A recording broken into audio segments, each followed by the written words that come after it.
Full disclosure, this is being live streamed, so you have to behave. So thanks for joining us today.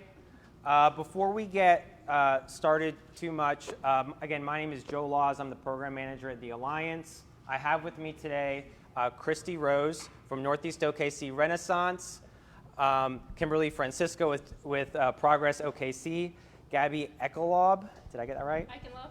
Okay, with Stitch Crew, and Gene Hopper with Mettise and Inside Track. So before I get to asking them questions, a couple of other admin notes. We do have food. That food has to all get eaten by the time we leave. That is a requirement. We're going to be using a number of terms today, so just to kind of set some definitions too. We're going to be using the terms business owner, entrepreneur, founder, relatively interchangeably. In all those cases, we're talking about the individual or small group of individuals which starts, founds, and controls a company or business enterprise. We're also going to be using terms like accelerators and incubators and various things like that. So before we dive in, I want to do two things. I want to define what an accelerator is, and then also talk a little bit about ARPA. So first off, I get asked all the time, what's an accelerator? If you guys want some reading and some homework, there's a really good book called The Innovation Complex. It's a little bit critical, but I think it's really good, where it talks about accelerators, their origins, where they come from. And there's some things that are kind of important to know about them that set up and contextualize the conversation we're going to be having today. So accelerators are basically a program that started off with investors. Investors would start these programs to figure out which companies they wanted to invest in, particularly in the tech industry. And you start seeing accelerators come up, particularly in Boston, Massachusetts, and Silicon Valley, California in the mid-early 2000s. And they take general business courses and kind of ramp them up, and it adds the stakes of investment into it, which changes the dynamic a little bit. The most famous early accelerator that you guys will find out about is called Y Combinator, and they ended up launching a bunch of very well-known businesses such as Dropbox, DoorDash, Reddit, Twitch, which I don't know what it is, but apparently that's a big thing, Coinbase, Airbnb, so a lot of very, very well-known companies. So a lot of other nonprofits and cities have started taking that model of very intense curriculum and applying it in more nonprofit settings and to other non-tech industries. So when we're talking about accelerators, we're talking about programs that tend to be very selective to get into, allow some opportunities for companies to possibly fail a bit, try new things. They're almost always cohort-based as opposed to one-on-one individual work. They're very intense. They involve a lot of training and mentorship. There tend to be more than just a one-day class. You're talking typically anywhere from 2 months up to 6 months, sometimes up to a year. And usually there's some kind of culminating event or demo day or pitch day where the founders, the entrepreneurs are working towards over some period of time. And these are all characteristics that define our 4 accelerators that we're going to be talking about today. So hopefully that does some level setting about the terms. Sorry, we all kind of approach it with the common ground. The second thing I want to talk about really quick is ARPA funding. ARPA stands for American Rescue Plan Act. The cool kids in policy now sometimes call it ARP, A-R-P.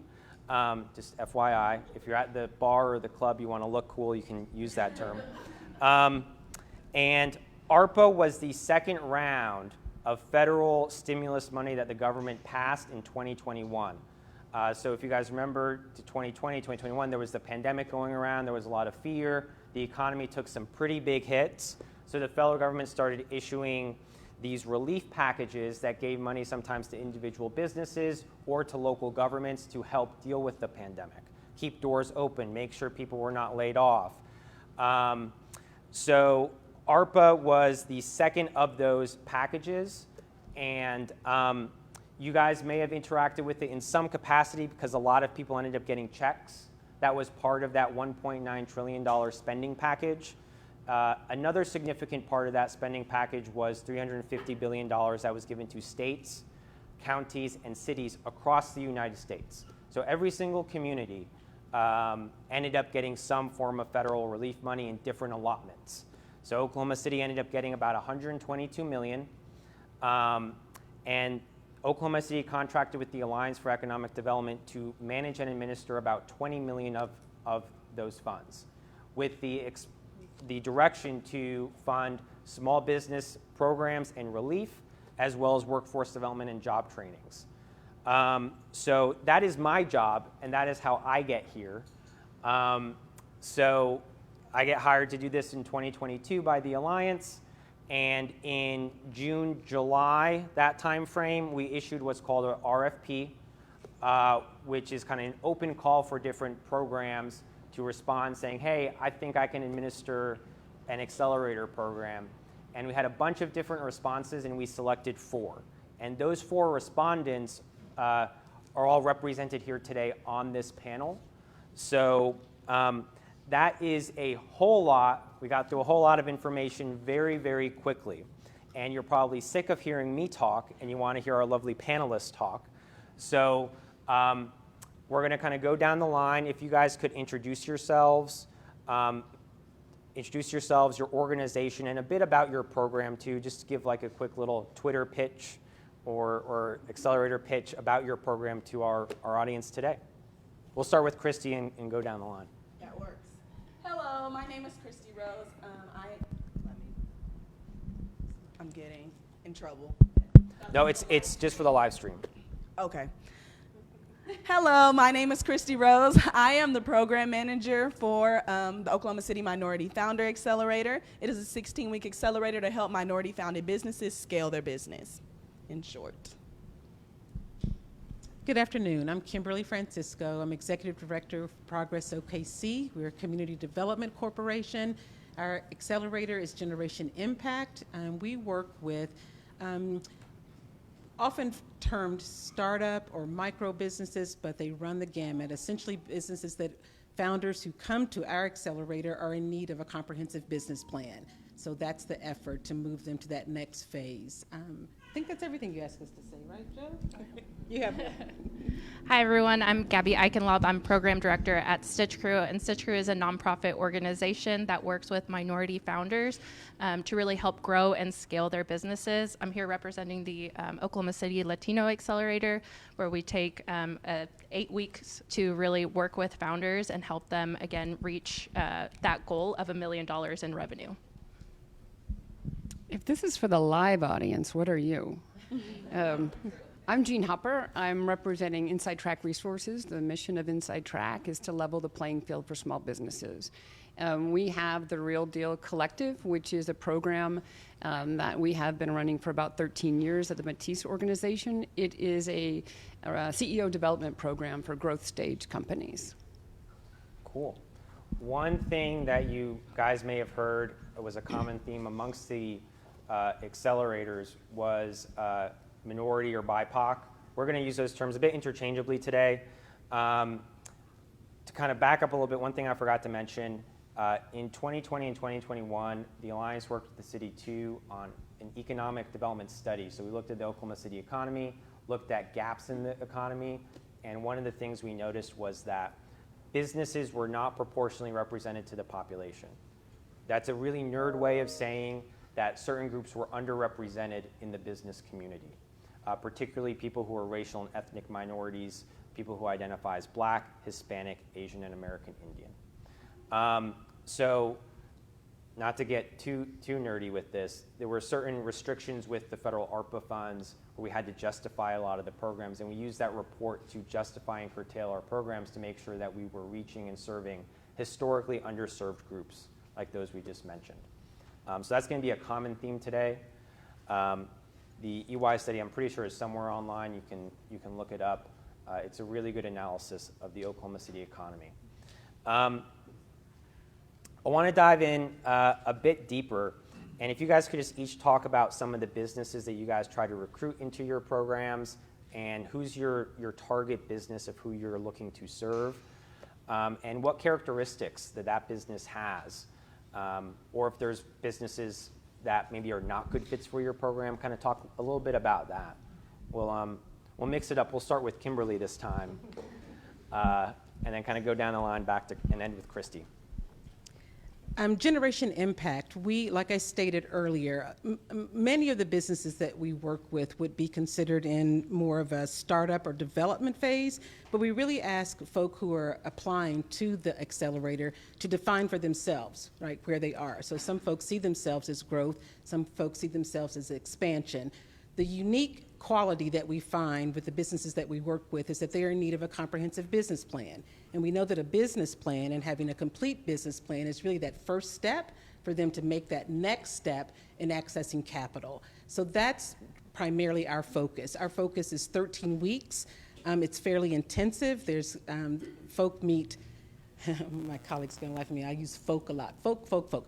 But we meet twice a week, Tuesday and Thursday evenings, and then we have Saturday sessions as well through a partnership with the downtown library. But there's always work that the founders are having to do outside of class. There's an immense amount of work to try and end at the end of that 13 weeks with a business plan. We also culminate with a pitch night, and that's something that we have the founders work on from the very beginning. If you can't sell your business, if you can't succinctly define your business, if you aren't able to fully articulate what you do, what you hope to do, who you plan to serve, in an elevator, that elevator pitch, right? If you aren't able to do that, then it's really difficult for you to be able to go before, future funders, access capitalists, whatever, even trying to recruit people to your business. If you can't articulate what it is that you're doing and how you do it, then it really won't get you very far. So we work on that from the very beginning and then culminate with a fairly celebratory event called a pitch night. Can I add a little twist too? Can you talk maybe or mention some of the businesses that you've seen come through your programs too, to give any potential businesses in the audience a sense of who you serve? Absolutely. So this is our fourth cohort that we've been offering Generation Impact. Previously, we were funded through JP Morgan Chase. This is our first under ARPA. The businesses that we work with are BIPOC businesses, Black, Indigenous, people of color. We have worked with licensed clinical social workers who are trying to start their own clinical services. We've worked with registered nurses who are doulas, who are wanting to work with women of color around the importance of having a doula, what that means, educating the community. We have a number of folk who are in the food industry. We have event planners. We run the gamut. I mean, we have a wide cross-section. We're really pleased this time with our fourth cohort that we were able to successfully recruit 2 men, because I didn't want the word to get out that I was only attracting BIPOC women, which is okay, but we do have 2 men in this particular cohort, one of whom has a computer repair business, has been doing this as a teen on the side, is extremely gifted in building a motherboard, but wanted to launch his own business. So we have a wide spectrum of folk, as well as businesses who have been, founders who have been at it for a number of years, but still don't have a business plan. Other people who have a great idea, and that's the first step. So we really, and that's the beauty of the cohort as well, is that cross-pollination of experiences that happens really organically and naturally that then we try and build on in the accelerator. Cool. I'll go next to Gaby. Kind of what businesses do you see are most successful in your program, and just some examples. We do also have some seats up front for folks. I promise I don't bite.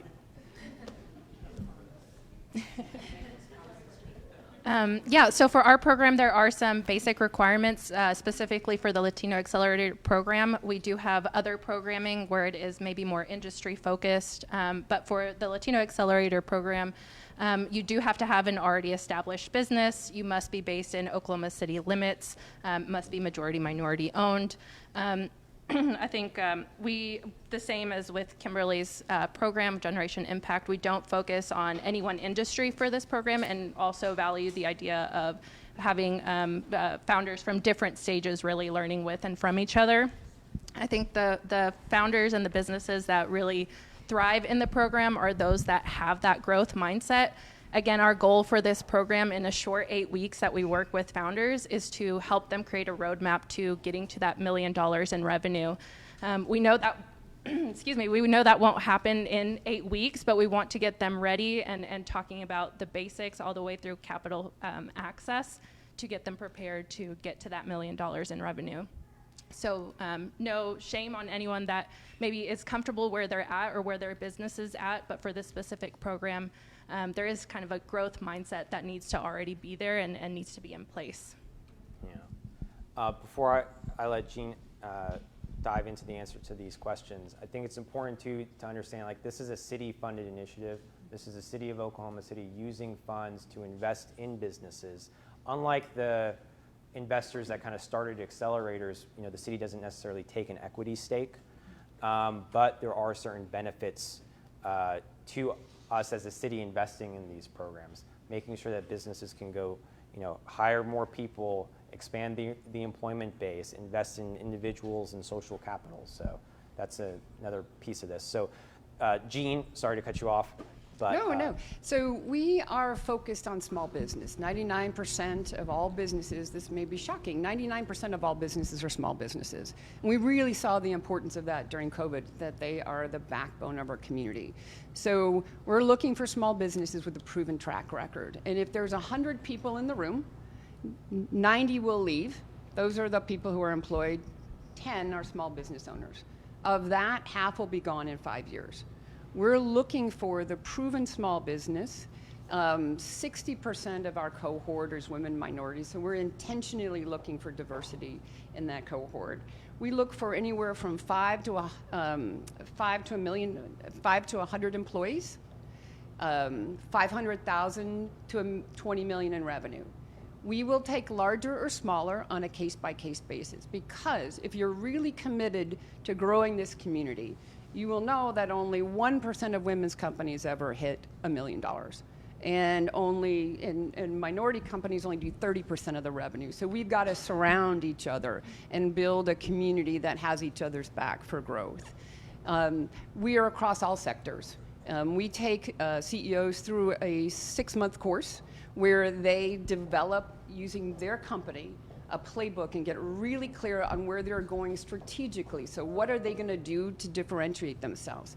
We're going to look at their finances. We're going to look at their operations. We're going to look at their sales. Do they know how to build a sales model? Can they execute? And can we take them from where they are now to a growth jump? And growth is hard because it requires something new from the CEO and from the leadership team. And so that's what we focus on. The ones that tend to be most successful is that this is a full-time job. You're going to be surrounded by people who are all in, who have taken that risk and who understand that risk, and that the bravest thing we do is to create a job.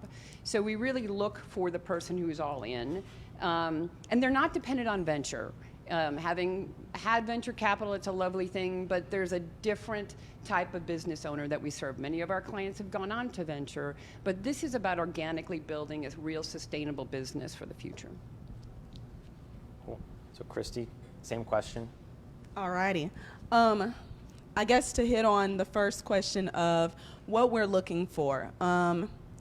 Obviously BIPOC founders who are in their early stage. So for the most part, they have started accumulating some type of revenue. We don't necessarily search for or wouldn't consider the most successful, though we are a very new program. This is our second cohort.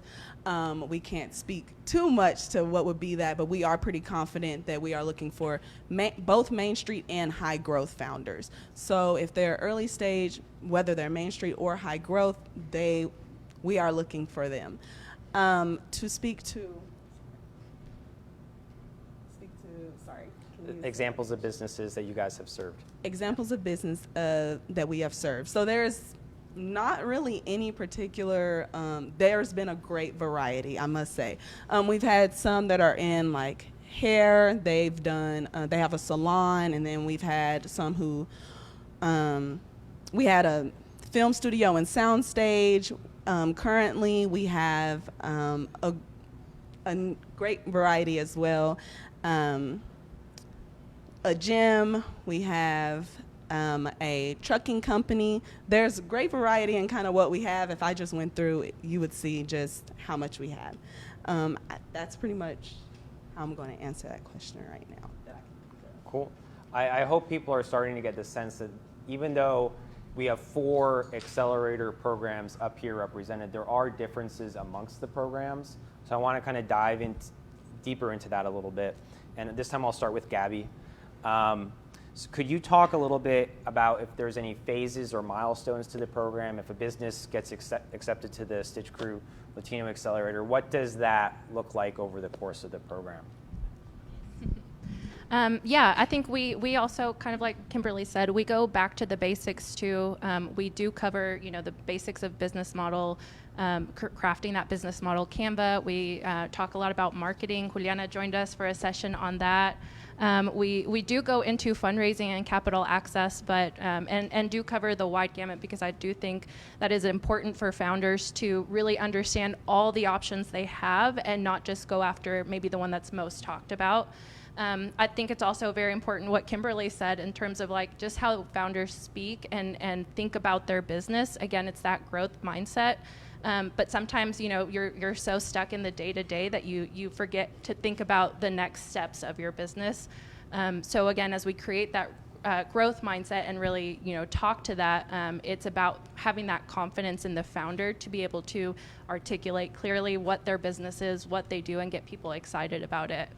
We just finished our last workshop here on Tuesday, and the immense growth that has happened from the first week that founders kind of come in and talk about their businesses, and it's just very unsure, and they don't even call themselves the CEO or founder, and they just call themselves just a business, just a small business, to at the end of the program when they're standing tall and proud and are able to easily articulate what they do and with such confidence. Gives me chills every time. Awesome. Jean, same question. So what they get, come with me at 1 o'clock and we'll meet 30 of them, because we go into a session this afternoon where we're taking a deep dive on their financials.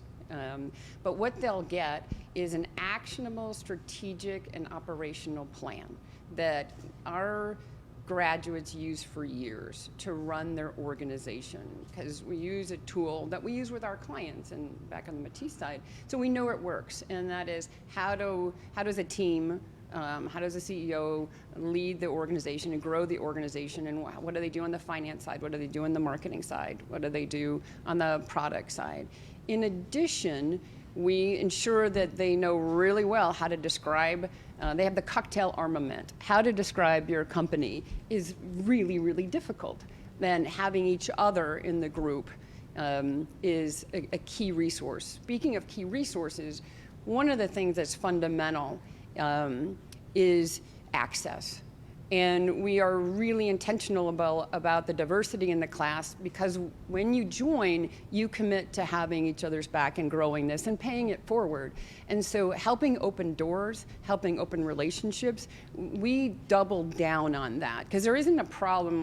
There are very few problems that can't be solved with someone else. I know somebody. Let's talk to them. And so providing that little black book to all graduates is critical. We then surround them with alumni programs and peer groups, because this is a long distance run. Entrepreneurs or small business owners, it's not for the faint of heart. Awesome. Christy? Alrighty, what they get with our program. So there's 4 main components to the program. So first they go through the founder training, which is the first 6 weeks of the 16 weeks.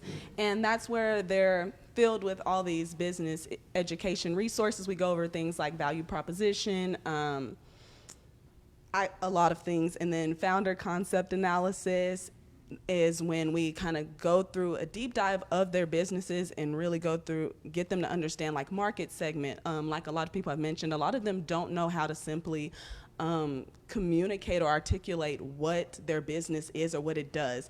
Some of them, we ask them on the first day, like, what does your business do? And then it's like 30 minutes of like, oh, okay, I still don't know what their business is doing. So like we're helping them really get a grip on what they're wanting to do, what their value is, who their audience is, and what they contribute, what can they give to them.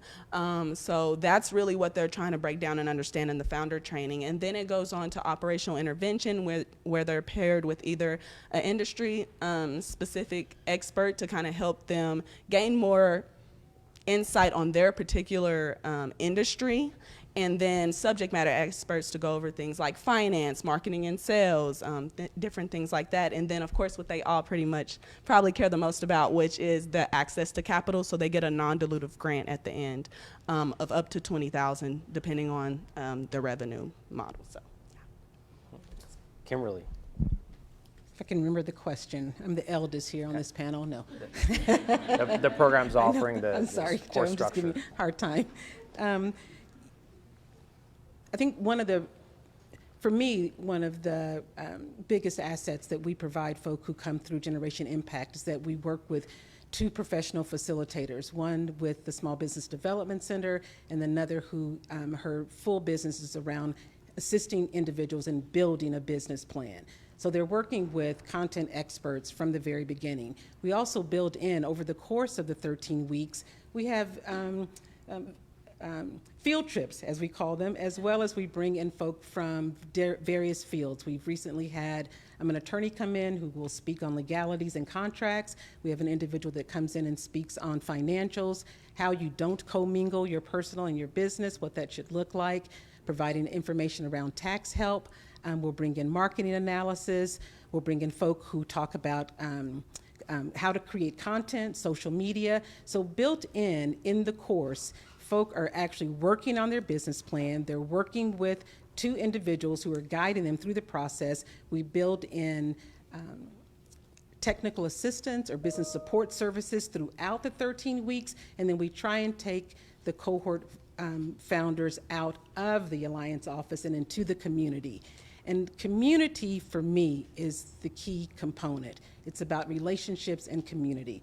I talked about how the cohorts really form in and of themselves this very rather organic and natural support system. And we really encourage that. We cross-pollinate between other cohorts, bringing people in from previous cohorts, even to provide one of the sessions. We recently had a young woman that went through our cohort 2 or 3, I believe it was 3, who then came in, and her business is around helping you develop a comprehensive budget and what that looks like, what it would look like for you personally, what it would look like for your business. We had her come in, so she was able to speak to the impact of the Accelerator, how it helped her launch her business, and then we're bringing her in to then share that with the next group. We are working tirelessly to continue that relationship and continue to build that community because, as I talked about last night, it is of utmost importance that small business owners, founders, have a relationship with other folk who are also trying to do what they're doing, right? You can explain it to your family, you can explain it to the people who you worship with, your neighbors, but maybe they don't quite get. So you're working a full-time job and you're also trying to launch a full-time business out of your living room. When do you rest? But if you're talking to people who are also doing that, who are working at that level, they're there for you at the high points and they're there for you at the low points.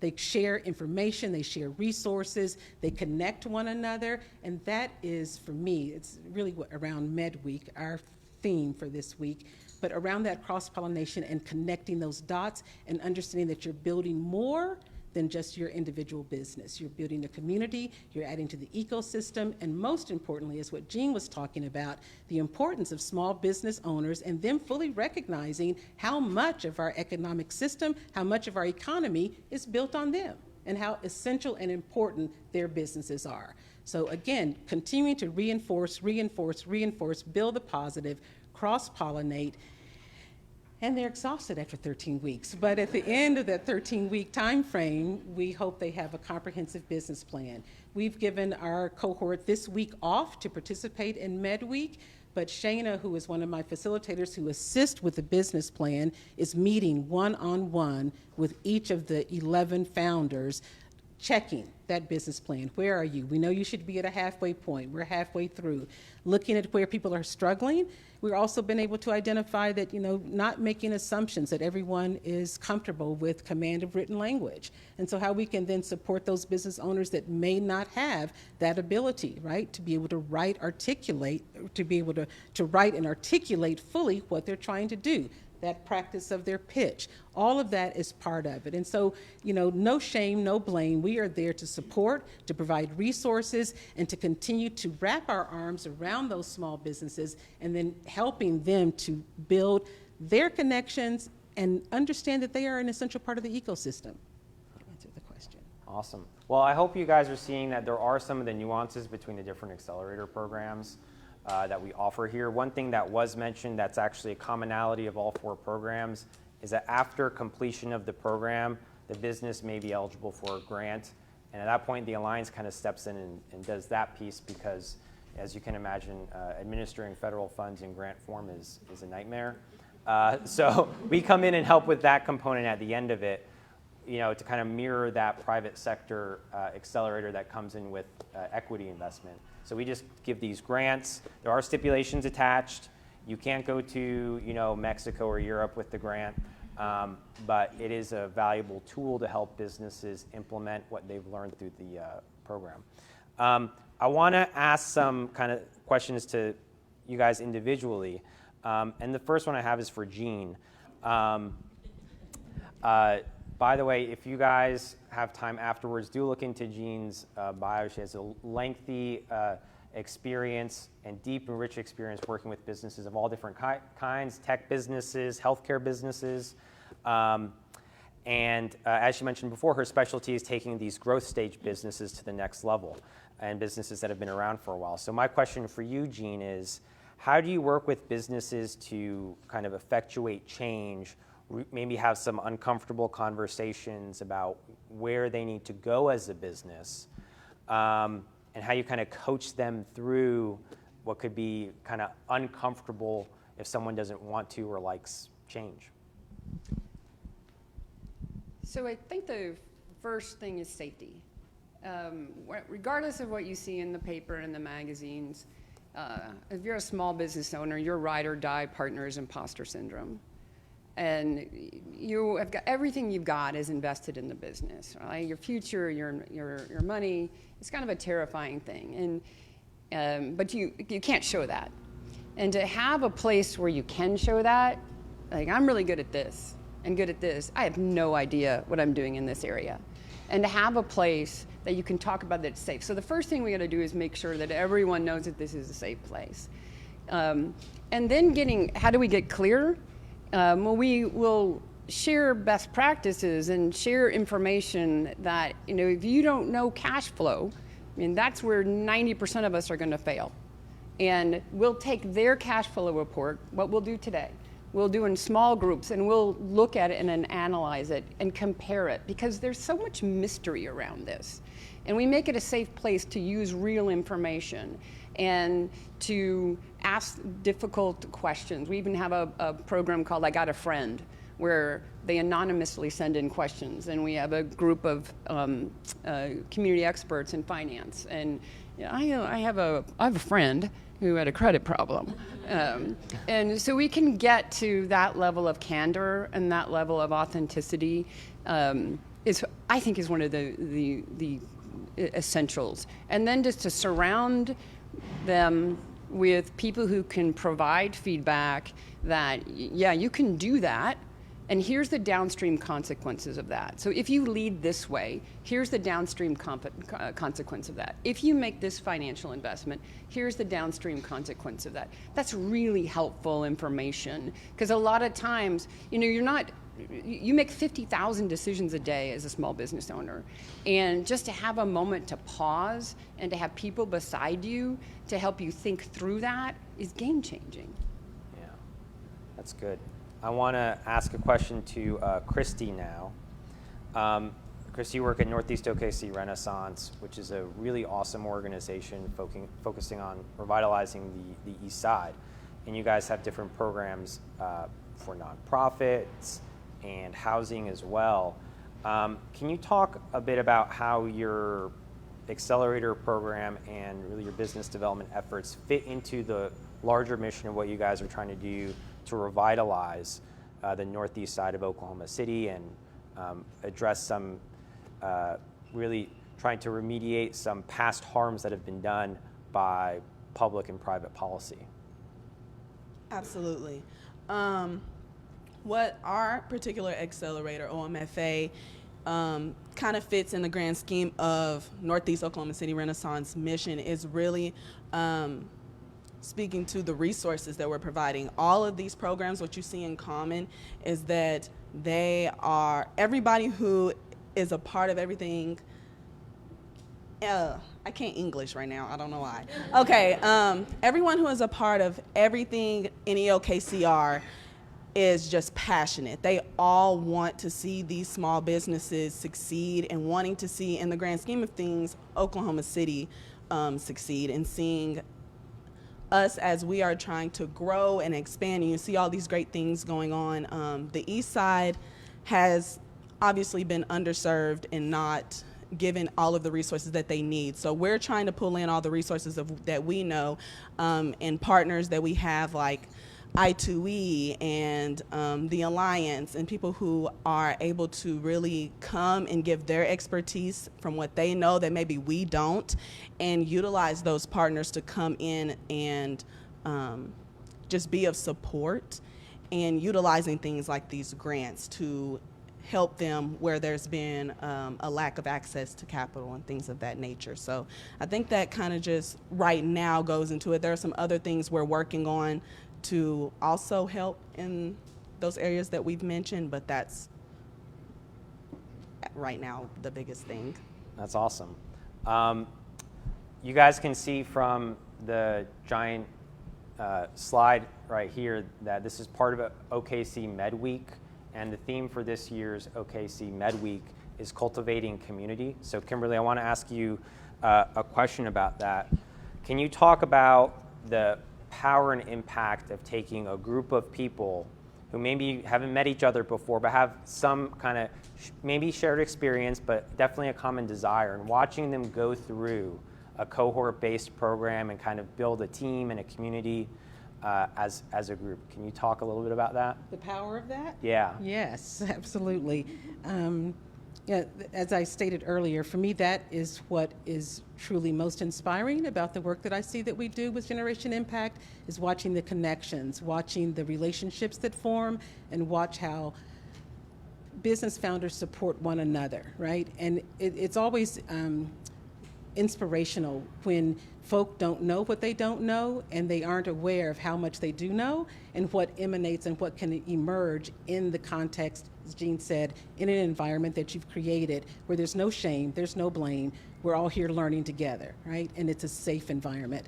For me as well, because we're working with BIPOC business founders, working in BIPOC communities, so often within those communities, you know, what permeates and what creates resilience is around relationship, and it's around how we cultivate community and what community means, right?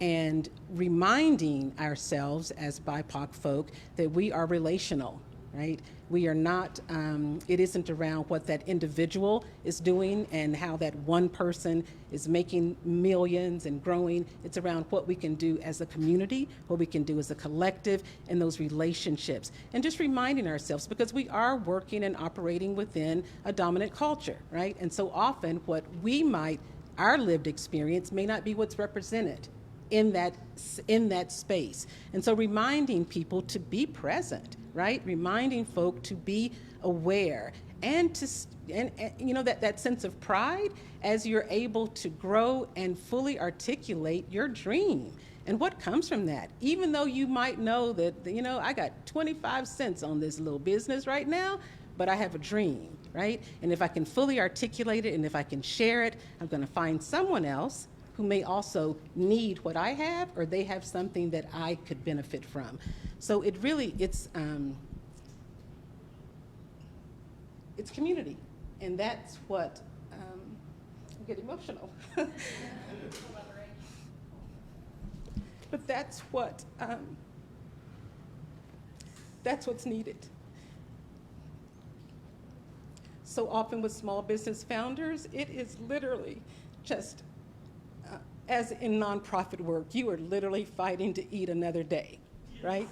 Literally, every single day. And for small business founders, it's the same thing, right? If it's your business, you are literally fighting to eat another day. And so watching an individual who comes to us and they, aren't able to fully articulate, she stated after 30 minutes, I'm still saying, I really don't know what your business is, but we're gonna work on that. Watching them go from that, having a level of discomfort in public speaking, having a level of discomfort with written language, having a level of discomfort in speaking to funders, the bank, because of whatever past experiences, because we all are merely a product of our lived experiences. So if my lived experience has been, I've had door after door after door shut, what are you talking about? I got to go ask someone else again for some more money, right? But watching that growth, watching that pride, watching that,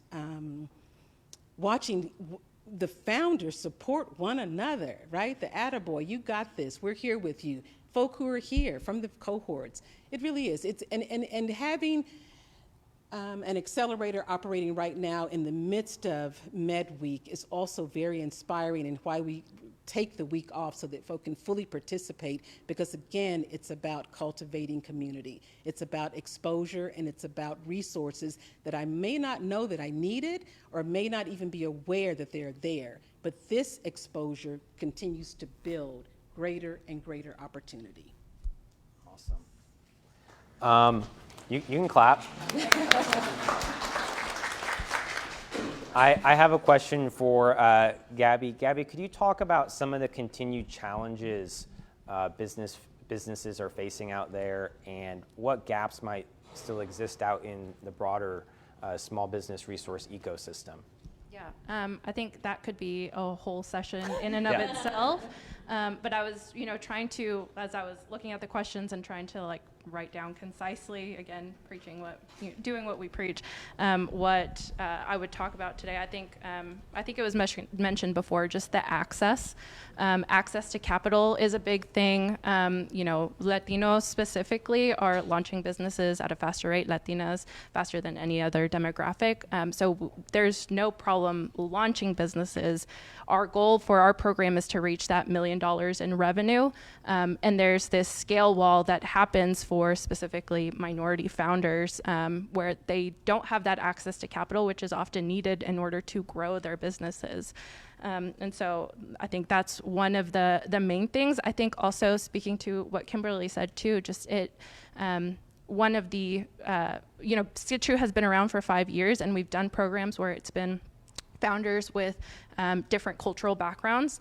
And now doing this Latino Accelerator really speaks to my heart with my background too, because I do think a lot of the choices that we make are cultural. They're things that are ingrained in us from our parents, from our backgrounds. So getting over to that mindset of having that lack of access to capital and other resources, and just the lack of awareness of all the resources that are available out there. Here are 4 different programs that are made for founders, minority founders, women, business owners, that we need to get the word out there about, and make sure that founders really do take advantage of the programs that exist like this and resources that are out there for them. So it's the access, but it's also the awareness and education on the programs. Awesome. I have one final question for everybody. But before I do that, I want to take a second to thank the sponsors of MedWeek. I think the primary ones are Arnell and First Security Bank. Big sign over there. If you see any of those funders in the room, please thank them. Also want to thank Stitch Crew and Thunder Launchpad for hosting us here today. All the folks who, you clap. The catering, the AV crew, also Daisy and Juliana and the whole MedWeek organizing staff. There's been a lot of work that's gone into this event in the whole week, so thank you. The final question I want to ask, I'm actually going to switch it a little bit. I'm going to thank all the panelists, too. We have 4 amazing women here.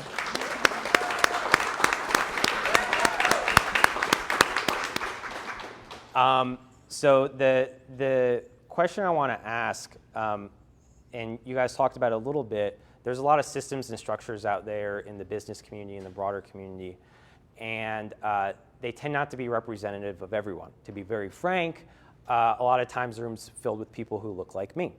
So I want you guys just to kind of go and talk a little bit about what representation means for your program and how important that is to creating a more equitable economy for Oklahoma City as a whole. So I think in terms of the order, we'll start with Jean on that.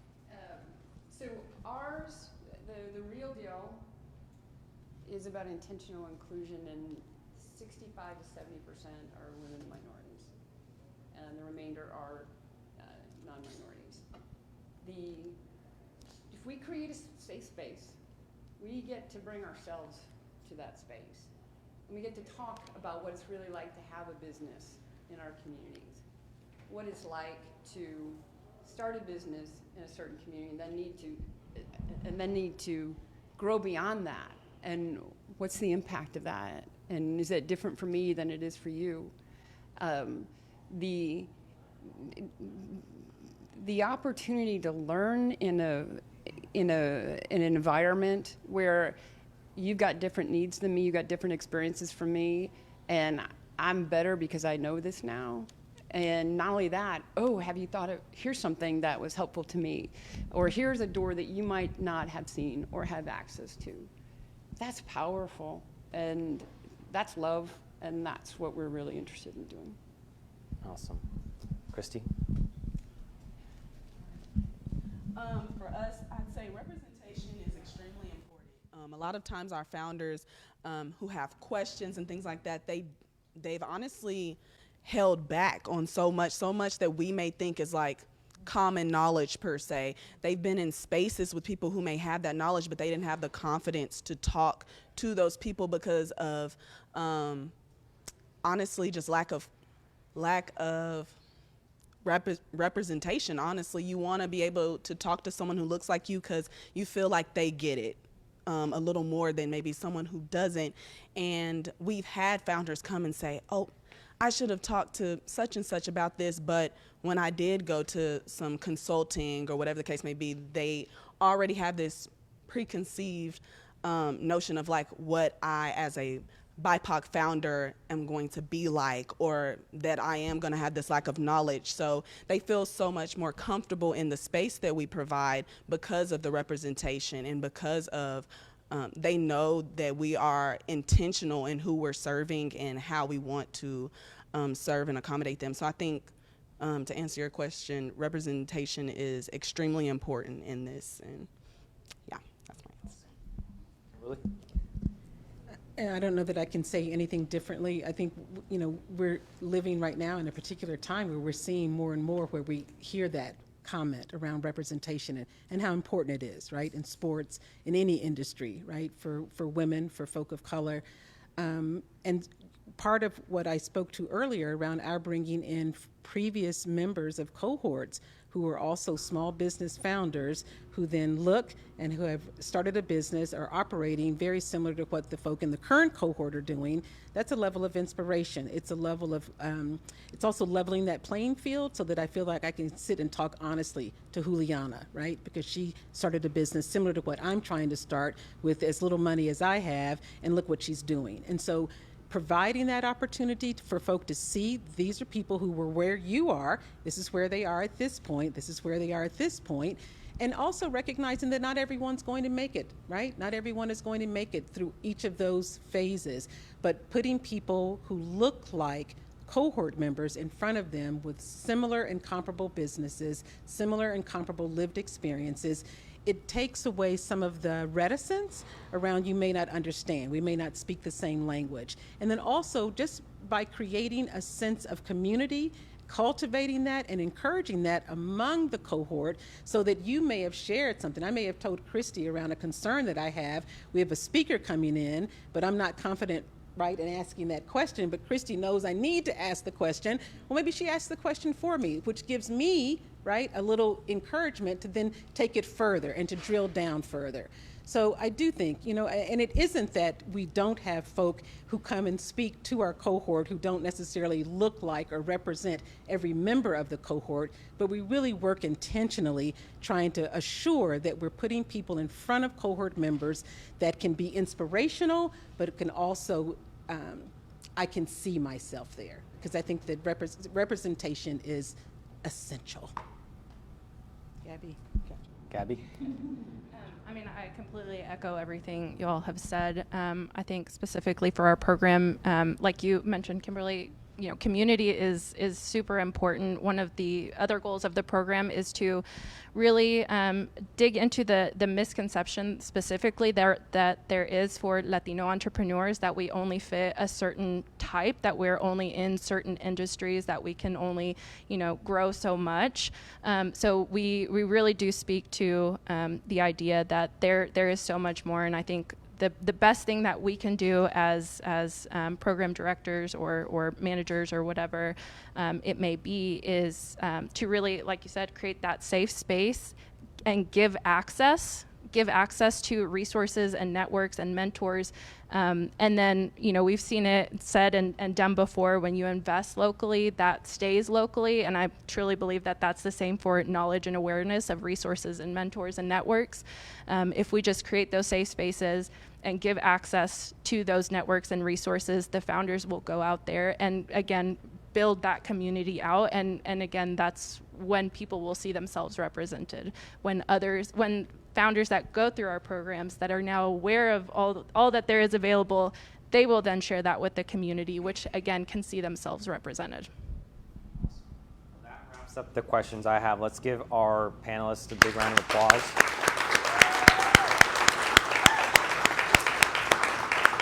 We're right about the 1 hour mark, and I know some folks may have to go, but if you have time, I think we can do a couple of questions. Anybody have questions for the panelists? So you mentioned awareness, which is fantastic, because I think a lot of us in here are aware that these programs exist, and that's why we're here, or maybe it's because of MedWeek or because Joe told us to come or something like that. But what are each of your individual programs doing to reach out into the community to let them know that you're here and you exist? Well, we can start with Christy and go down the... For me, that was something that was a challenge in the beginning, because I came in the middle of the last cohort. So quite simply, I had to be more intentional in the spaces that I was going into. Obviously, with Northeast Oklahoma City Renaissance, this is a predominantly Black or African American demographic that is in that area. So they were the most in the last cohort, in this cohort as well. So we had to be intentional, okay, how can we, though we are wanting to help our Black business owners, we also want to expand and show that we are here for all BIPOC communities. So I had to be intentional in office hours. Where are we having these? What locations are these? Are these centered in spaces that are only focused on the Northeast community, or are we going to other parts? Being intentional in what chamber events I went to. I can't just go to Black chamber. I'm gonna have to go to Asian chamber, Hispanic chamber, different things like that. So I think the spaces that you're going to talk or going to network or anything like that, just being intentional in where you're going and how you're reaching out, if that makes sense for me. The use of social media, the website, our website. I also think that, we have really we saw it with this fourth cohort, the number of people who came to us and they had been referred by people who had either applied previously or either who had gone through the cohort. So that word of mouth, right? And again, from a trusted colleague or a trusted individual. We keep information always present on the social media sites and on our website, but I lean heavily as well on my colleagues in the office and the communities that they are moving and navigating in around how we also advertise.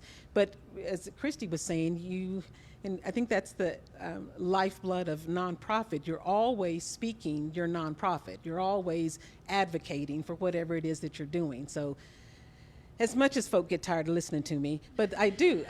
So I speak on our affordable housing, I speak on the market rate housing, I speak on our small business efforts, but I am beginning to really see the impact of that cross-pollination and how word of mouth from other people who've gone through the accelerator or who've applied, and the number of people that we had who were referred for this current one.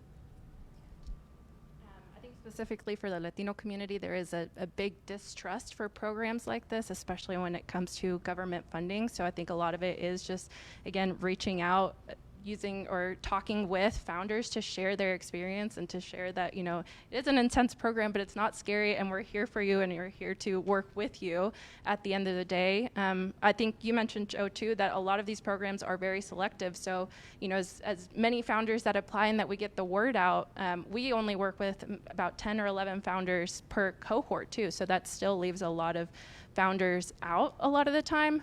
So we try to also just promote not only our programs, but other resources that are available to them. If they're not a good fit for our program, we know of local programs here that are available for them that they can tap into, or even nationally that maybe they didn't even think of. So we try to, again, just share as much as we can and really tap into the founder network that we've created. We do some social media. That is not our gift. First and foremost, it's shoe leather, getting out and talking to people. Actually, first and foremost is alumni. You have a seat in this program because the community's invested in you. And you have an obligation, and you sign an agreement that you will help pay it forward. And what that means is if you know someone in your community, in your spaces that could benefit from this, please connect us. And that's the most powerful and the most fun, because then we're all vested in each other. One more final question. Hi, my name is Lassa Gonzalez. I'm founder of Teardrop Motion Pictures, and I am what I consider a triple record. But first, before I ask my question, I am so glad of what you said, Ms. Kimberly, because my goodness, I know a lot of us needed to be acknowledged that as founders and business creators, that it is literally like we're consistently thinking, how are we going to pay our next, meal? How are we going to pay our next bill? So I am so glad that you really put that out there and spoke it, because it's what we go through. So thank you very much. I am what it's called a triple check decker. I'm a woman, business owner. I am African, and I am Cuban. So I'm Black, Latina, and a woman. So I have found it to be like pulling teeth to get my business going forward. Either within the Black community, especially within the Latino community, they look at me, and even though they can't speak English, that was when taught to me English, because they cannot get past that wall of I speak fluent Spanish. As a woman, it's always trying to prove myself that we can do what others can, and so there's no. I found in Oklahoma, because I moved here a few years back. There's no much inclusivity. Is that the correct word? Right? No? Okay. So my question to you guys is, I've noticed that all you guys have an individual community that you serve. How is it that you guys are all also making it inclusive to others that do not exactly match your niche, but are in your community? Yeah. That's a really good question. Want to go first? No, but jump out there, I guess I will. One of the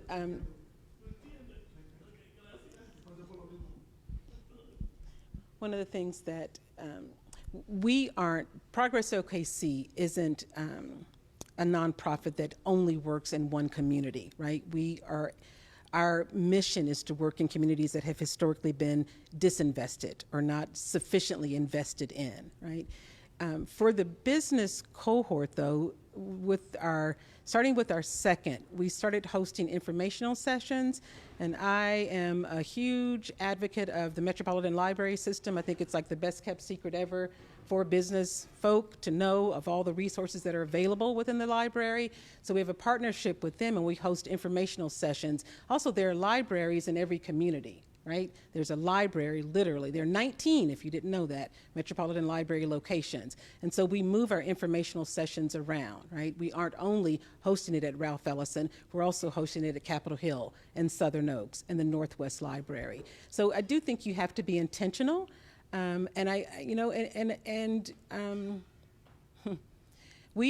This is Oklahoma, right? We are what we are, and I wish that we were more purple. I wish that we were leaned a little bluer, but we don't. But we do have communities of color, right, that are operating, that are functioning, that are thriving, but also at times there's a struggle, right? And so how you try and I think the work has to be intentional. And I regret that you've had the difficulty that you've had as a Black Latina. I can only imagine, but I think that we continue to put ourselves out there, and that's what we do often in communities of color, simply because that aspect of resilience and having to continue to cultivate and to work, there's little rest, right? Although there's this new book that I'm telling everybody you need to read, Rest is Resistance. Oh. But that's, so it does have to be intentional. That's a very good question, and it's something that I think we have to continue to grapple with. So thank you for asking it. I don't know if anybody wants to. I think we're quite over time, so to prevent Daisy from hurting me, I'm going to adjourn us. But before I do, I want to thank the panelists again. I want to thank all of you guys for showing up. It's been great to see everybody come out. So that's been fantastic. I also want to leave you with a couple calls to action. So if you have time to stick around, please talk with one of these program leads up here.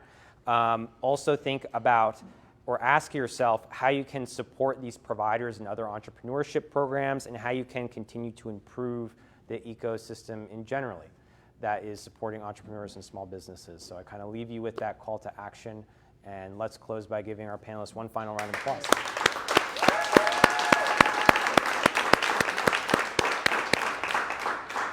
And eat all the food, please. It's literally being packed up.